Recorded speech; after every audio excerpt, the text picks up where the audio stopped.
Fingerstyle guitar can be hard to learn. These things right here, they just don't want to do what they're told. Even after you get some basic skills, it's easy to reach a plateau. I like this quote from Steve Vai: "Make an exercise out of everything you can't do." To me, that bit of advice from a true master really applies to all levels, and it's been a leading principle in my own development as a fingerstyle blues player. If you're new to fingerpicking, download my free guide for 5 essential fingerpicking exercises. But if you've been at it for a while and you're looking for something to help take you to the next level, then let's dive into this exercise that I've got for you today.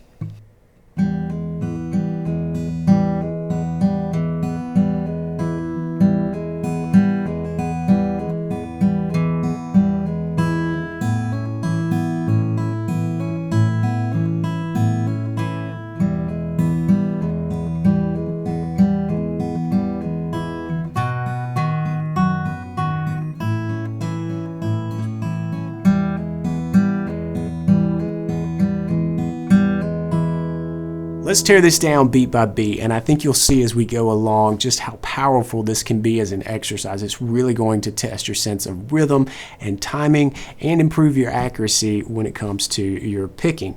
So this bass line is an alternating bass line. We're just going to alternate, sticking with the E part between our 6th string E and the E on the 4th string 2nd fret. And those are going to be pumped out on a quarter note rhythm.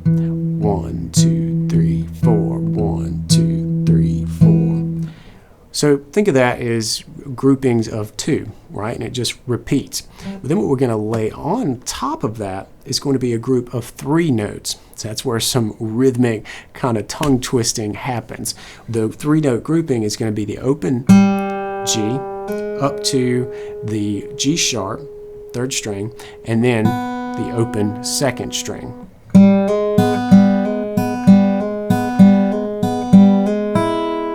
And then you'll see when we wrap up this E part, we'll roll through, and instead of hitting that B, hit the open 1st string. All right? But this by itself and this by itself seem pretty doable, right? It's when we combine them that we get something pretty crazy that will test your finger picking. Starting out with beat 1, we're going to pinch with the bass and the open 3rd string. And of 1, we come down with that hammer, and then for beat 2, we're going to pinch the 4th string and the 2nd string. All right? So a lot of stuff happening right on top of the beat, a lot of pinching, which is a pretty natural motion. If we just kind of keep going and get that down, maybe that's your first exercise to nailing this master exercise, if you will. But we're going to keep going and add another round of that hammer on. But see what we had to do? We started before the 3rd beat.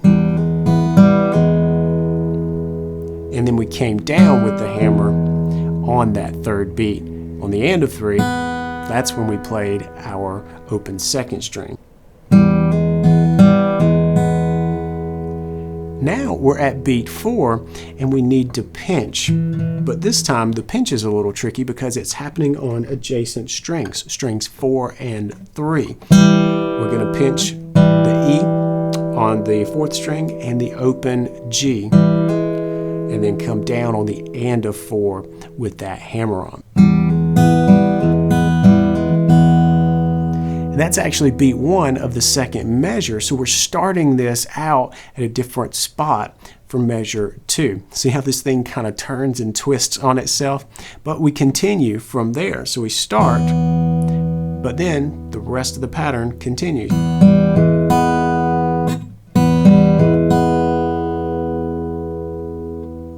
And now we get to pinch with our 6th string again, and we come down on the end of 3, and for beat 4 we're going to pinch. We're not going to do anything special there. We're going to just play this note with these two pinched together to kind of finish out the sound in this pattern. Here's the pattern played slowly.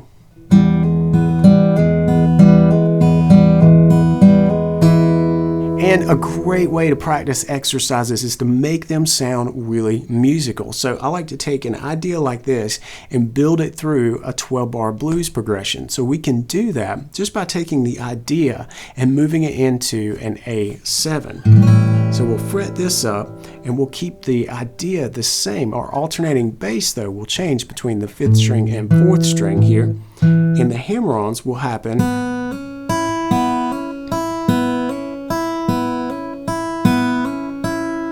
from the open 2nd string, that B, up to the C sharp, and then the open 1st string.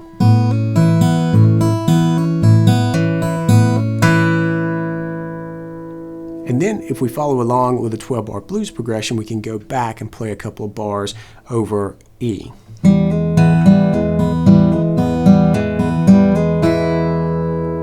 And we need our 5 chord, so we're going to break that pattern completely just to kind of make this sit nicely in a progression. But this to me is a big challenge, because by now if you've really worked on this, and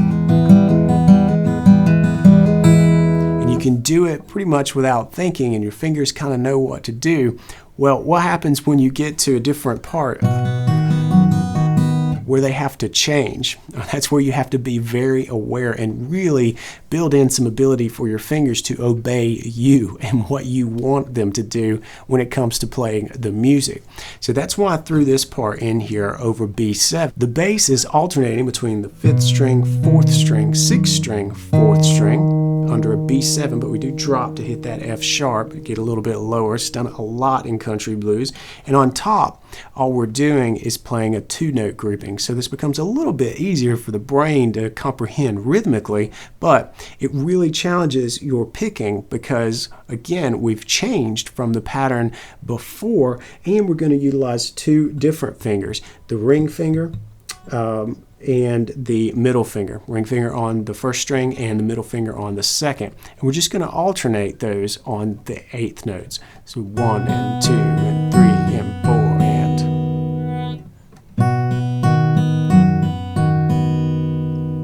and then we're going to do pretty much the same thing over A, but our bass is just going to be alternating strictly between the 4th string or the 5th string and the 4th string.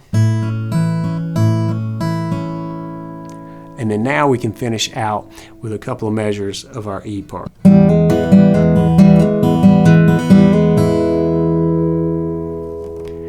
Now, that in and of itself is pretty tricky and it'll keep your fingers guessing, but that's the idea. The more you fight your fingers and then ultimately gain control of them to have them do what you want them to do, that is expanding your sense of finger picking control and your command of playing the music and getting your fingers to do what you need them to do to accomplish that goal. Take little bites of this and put it into your practice time as an exercise. And if you just stick with, say, that first part for a week or 2 weeks or however long it takes you to really nail it, you're going to start to notice other pieces that you're working on fall into place a little bit quicker. If you're struggling with finger picking or just don't know what to work on next, click or tap right here to keep learning, and I'll see you over in that video. Until then, practice smart and play on.